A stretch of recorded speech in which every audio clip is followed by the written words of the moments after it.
When we speak of choose the diet that is best for you, it's not only based on the foods in the diet, but your personality style.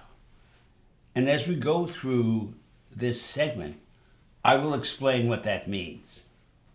Because I have a strong suspicion, despite whatever experience you've had with diets, you've never heard that idea before. But let's start with picking a diet. First of all, make yourself a priority. Before you start any diet, consult with your physician.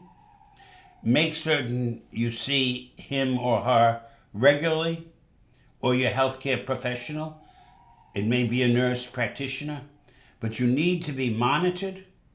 You need to keep in mind any health conditions such as low potassium, kidney stones, gallstones.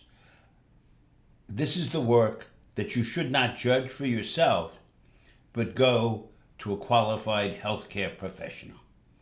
And don't say you're too busy. There's an ancient Chinese expression, you are so busy with important things, you have no time for what's important for you.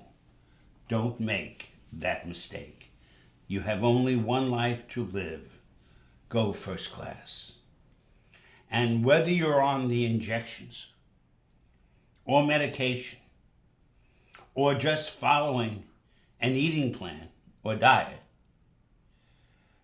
the principles of the boot camp cut across all diets, all weight plans, all medication.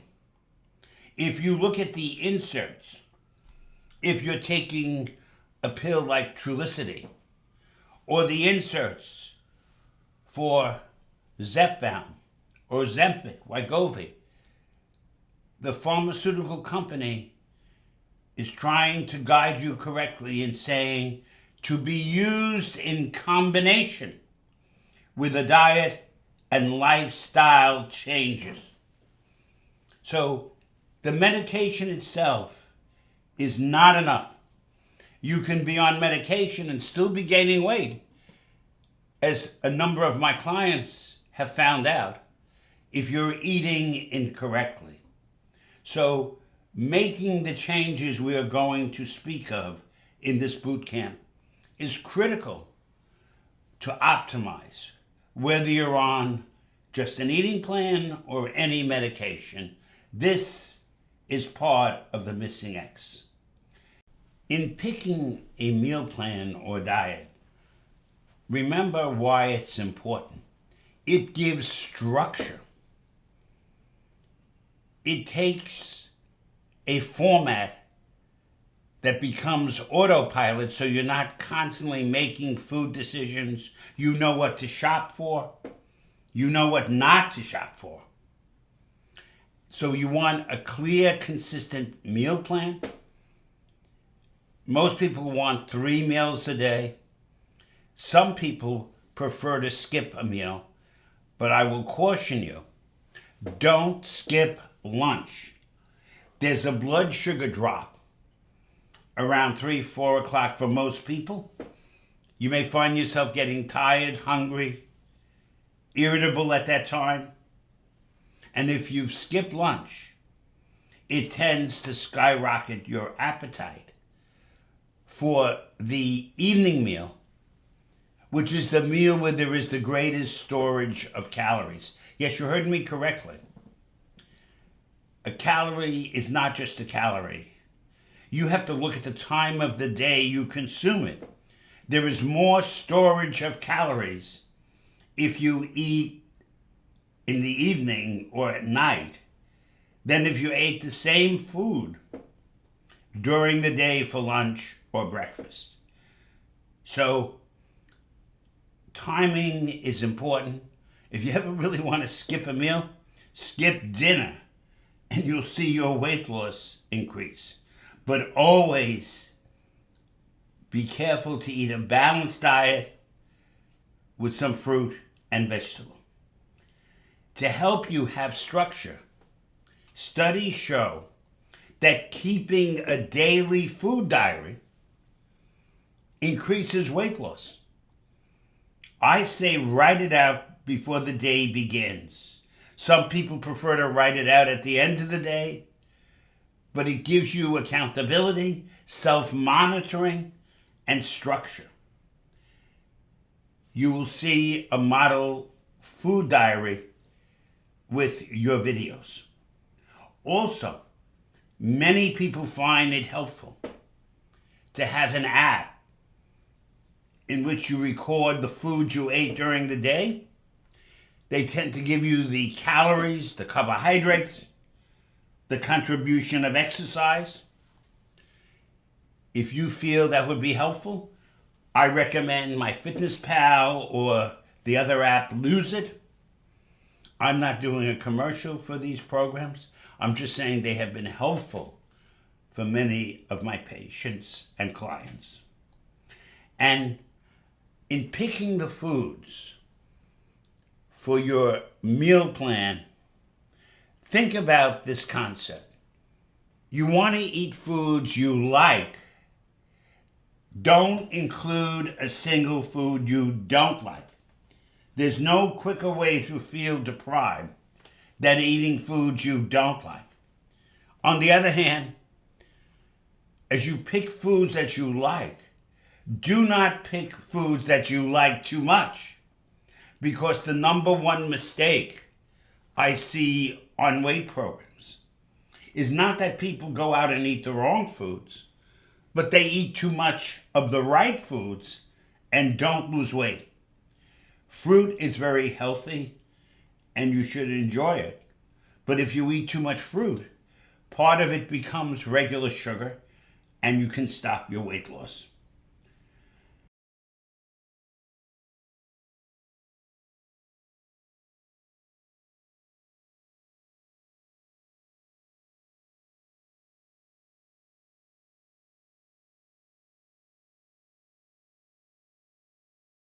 Whenever you want to think in terms of quantities, ask yourself, what foods could I eat in a large quantity and not end up wearing or killing my weight loss?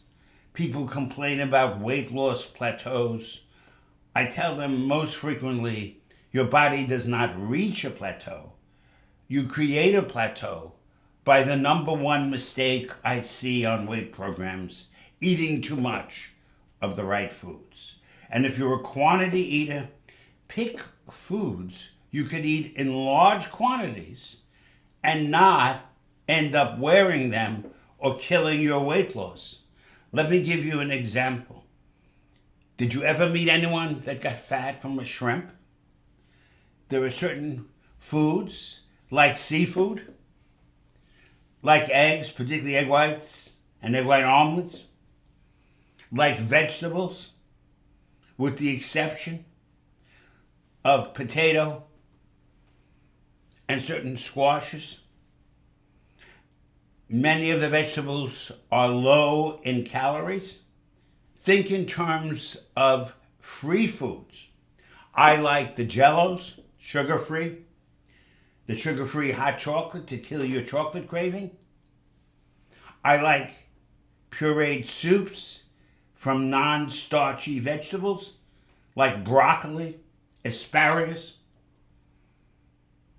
If you want something sweet, the Jello in particular, or use the diet hot chocolates, they tend to be 25 to 35 calories and they kill the chocolate craving. You can add an advantage for weight loss by having to write everything down. The studies show you can dramatically increase the amount of weight you lose if you just do a daily monitoring of what you're eating. I find that writing out the day in advance is one of the best ways to guarantee you'll do well during that day. If you want an additional advantage, let me tell you about the thermogenic effect. Whenever you eat a certain food, the body has to burn up a certain number of calories to digest it. When you eat a low-fat protein like fish, turkey, the body burns up 20 to 30% of the calories in digesting it. That is the burn up for protein. If you eat a carbohydrate like pasta, even a whole grain pasta, the burn up may be only 5 to 10%. If you eat fats like mayonnaise, salad dressings, the burn up may be 0 to 3%. Not everyone agrees on these percentages, but everyone agrees there is a thermogenic effect. So the goal is to have a quantity without eating a large quantity of calories. I call this calorinomics, or being food smart, to eat more and still weigh less. Also, as a word of caution, many healthy foods, like, for example, quinoa, brown rice, very healthy, can be 200 plus calories. And the number of carbs may be 20 to 30, depending on your quantity. So not all calories are the same. When you eat low-fat proteins, you get the biggest burn-up or thermogenic effect. When you eat high-fat foods, you get the least.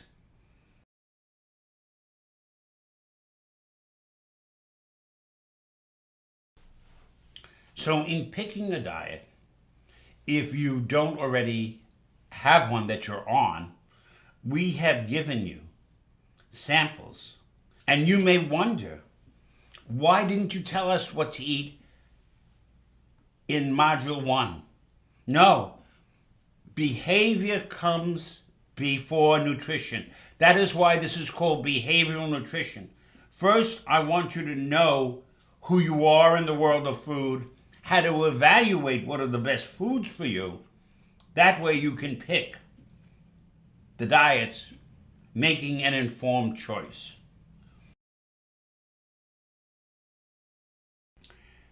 As you follow your diet, you may notice that you're getting bored with a certain food. Like I recommend, as one of my favorite foods, eggs or shrimp. First of all, contrary to popular misinformation, they don't typically raise cholesterol. It's only saturated fat that raises cholesterol. But sometimes people tell me, I'm getting bored with the shrimp, or I'm getting bored with chicken. I say to them, stop immediately. Let us take a sabbatical from eating that food until you feel the boredom factor has diminished. So if you're finding a boredom setting in with a certain food, take a few weeks off, then go back, and you probably will not have that problem. Also, to help prevent the notion that going on an eating plan or diet is about deprivation, you don't have to give up special foods or your birthday dinner, or if you go to Paris, you want to have a croissant. When people say, can I have a croissant in Paris? I say to them, have you ever abused it when you're back home? And if they say no, I don't have any problem with it.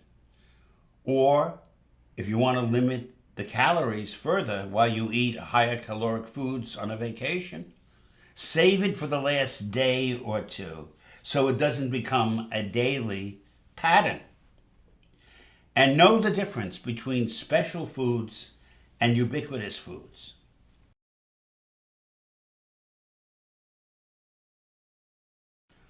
The Thanksgiving or holiday dinner is a once a year, starting with a cookie a bread basket, certain types of nuts.